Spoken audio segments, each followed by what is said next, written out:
Good evening, all. I am Tushar Nikare, District Collector, Gangtok. So, this is a continuation of the yesterday's press conference that we had with the local media and the national media. Today, again, as directed by Honorable Chief Minister, Government of Sikkim, we had launched a search and rescue operation that started around 800 hours. This was basically to be doubly sure that there are no more tourists who have been, buried under the snow slide that has come. One clarification that we would like to give from this forum is a lot of media channels have flashed this as an avalanche. So this is not an avalanche. So as confirmed by the army authorities and the experienced persons, this is a part of a snow slide. So snow slide is of a much less severe in nature as compared to avalanche. So this is a request from my forum that all the news channels should be flashing this as a snow slide rather than avalanche. So as said, we were joined by the team of NDRF who are stationed. One team came from Siliguri and another team was stationed at Pakyong. So they joined our search and rescue operations. We were also assisted today by ITBP.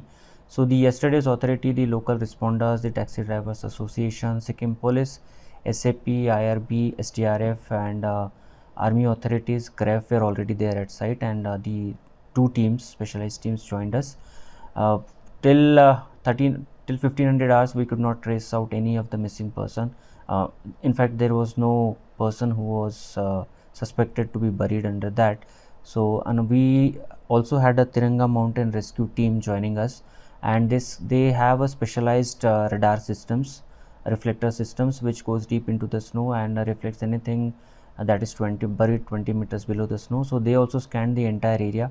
They also could not find any traces of any of the missing person.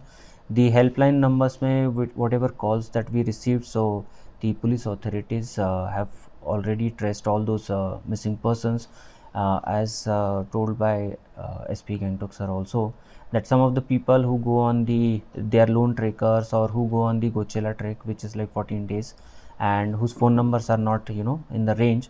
So some of them could be traced to those parts, and as of now we don't have any person who is missing. Almost all of the persons have been accounted for. Also the helpline number will be active, so if any person who we get missing information, their search and rescue, their whereabouts will also be found by the police, and if there is anything we will update you. As of now, regarding the 7 deceased persons, 5 persons dead bodies have already been handed over to their relatives. 2 bodies have been kept in mortuary. Operations was launched, and we officially called off the search and rescue operations around 15:30 hours today. Section of people are saying this. It could have been prevented if there is a proper signage, a proper things, guidance are there. So, what are the corrective measures that the authority will take in future? Yesterday also we clarified on this thing that it's a complete natural disaster. Uh, Once a disaster happens, there are always a question that it can be prevented, it cannot be prevented. But this is a lesson. So snow slide was the first time wherein there was a situation that the tourists got trapped. There has never been such a snow slide that has happened in Sikkim, wherein there has been information that tourists have been trapped. We have learned a lot of lessons through that, and what we have decided is all such critical points where the snow slide can happen will be identified.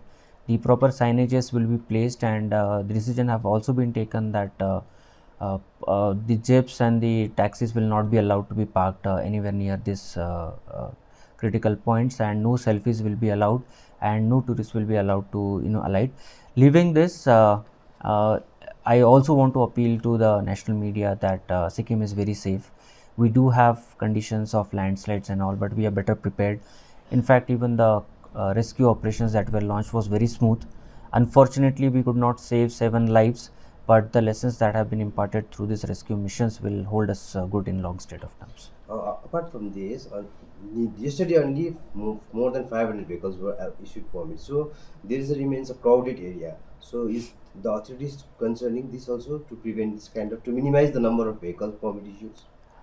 That's a state government level decisions. We will give our inputs on that, but the permits are issued based on the carrying capacity of the road, the parking spaces. So we have been issuing this number of permits in the tourist season, and a decision will soon be taken whether we really want to restrict.